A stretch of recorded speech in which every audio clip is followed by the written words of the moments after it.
Our topic today is so, to, either, and neither. We are going to start talking about a little short definition, ¿ok? Debemos de tener en cuenta de que la palabra to, either, so, and neither son partículas que sirven para expresar que alguien o algo realiza o no la misma acción que otro sujeto, o para decir que piensan, hicieron o sienten lo mismo. Debemos de recordar que hay distintas formas para las frases positivas o negativas. Estas también equivalen en español a decir también o tampoco. Claro que para estas se puede usar el me too o me neither, pero se usan para casos más informales que las primeras. Entonces, ¿qué es lo que nos está indicando aquí?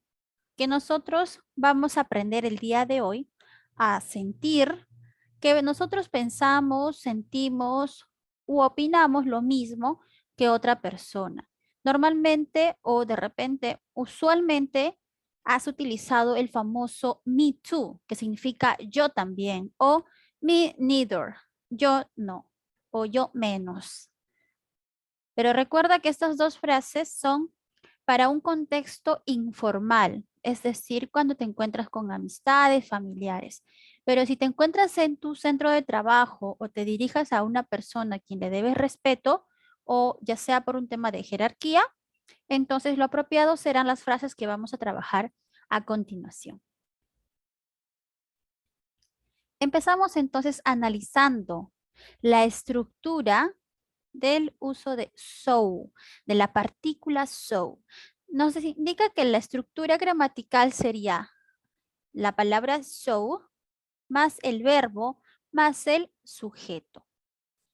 Recordemos que en las frases afirmativas puede emplearse una construcción con la partícula so más un verbo y un sujeto. Observemos el ejemplo. La premisa es I'm tired. Si yo quiero denotar que yo también siento lo mismo que menciona en la premisa, puedo decir so am I. ¿De acuerdo? Este so am I está siguiendo la estructura que se indica aquí al inicio. So, el verbo, en este caso es el verbo to be, y el sujeto, I. So am I. Ahora, los verbos válidos son cualquier verbo auxiliar o modal establecido en concordancia temporal con una oración previa, es decir, debe ir en el tiempo adecuado dependiendo la oración. En este caso, yo estoy utilizando el verbo to be am porque mi premisa es I am tired, ¿no? Entonces se mantiene el verbo to be. Aquí tengo otro ejemplo. Dice, Mom went shopping and so did Daddy. En este caso, el verbo que he utilizado en la premisa es went. Y nosotros sabemos que went está en tiempo pasado. Por lo tanto, yo necesito un auxiliar que denote ese tiempo pasado. So did Daddy, ¿no? ¿Cuál sería? Did. Este es mi verbo. Ahora vamos a analizar la estructura de neither. Neither plus verb plus the subject. ¿Qué nos dice? Que en las frases negativas se va a emplear una construcción idéntica, pero sustituyendo la partícula so por neither. Es decir, nos vamos a guiar del ejemplo anterior. La estructura se mantiene, ¿ok? Pero en este caso con neither y no con so. Ejemplo, dice, he hasn't got time. ¿Cómo sería? Neither have I. Observa que el verbo ha cambiado porque aquí en la premisa utilizamos hasn't. ¿Ok? Y es una oración o es una frase negativa porque vemos la negación de has más not. Entonces, al yo utilizar neither, ya estoy denotando la negación, ¿ok? Y solo se mantiene el verbo has, porque es tercera persona, pero aquí al yo hablar en primera persona necesito have, ¿ok?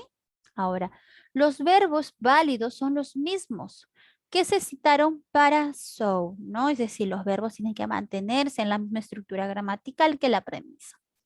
Otro ejemplo, neither can we.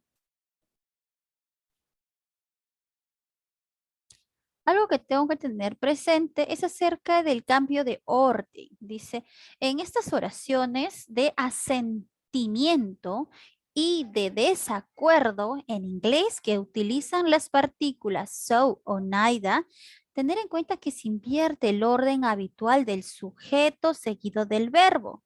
Así, por ejemplo, ante la negación, I can smoke at work, ¿ok?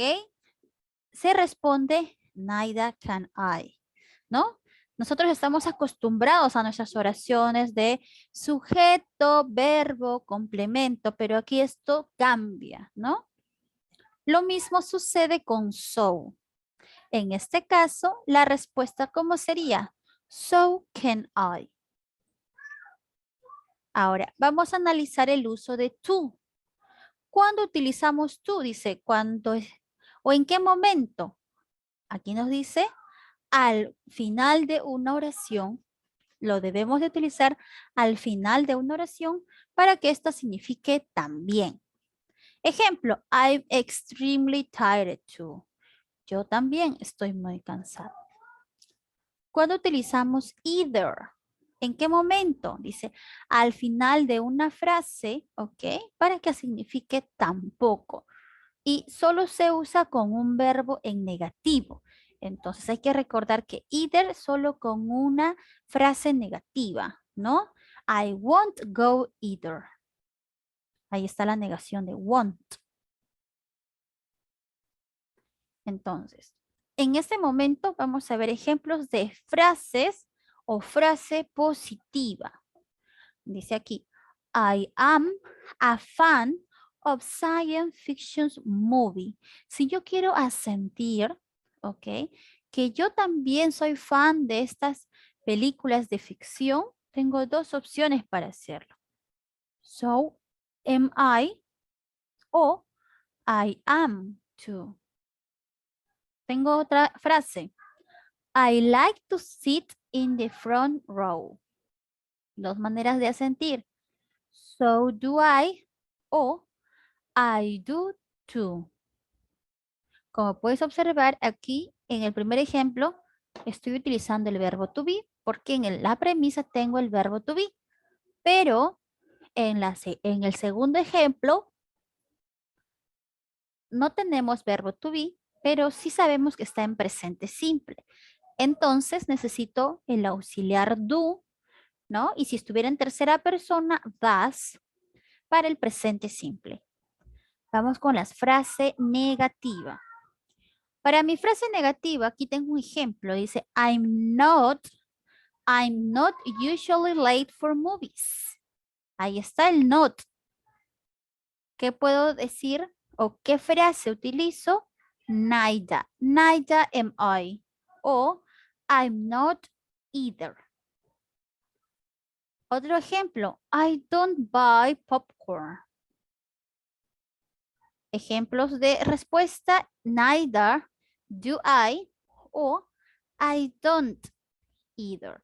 Recordemos, chicos, que esta manera de respuesta para sentir o negar algo, ¿ok?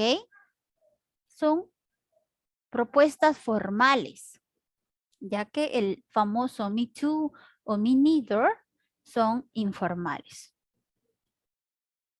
Vamos entonces por más ejercicios para poner en práctica estas partículas, ¿no? Que van en una oración para asentir o negar algo.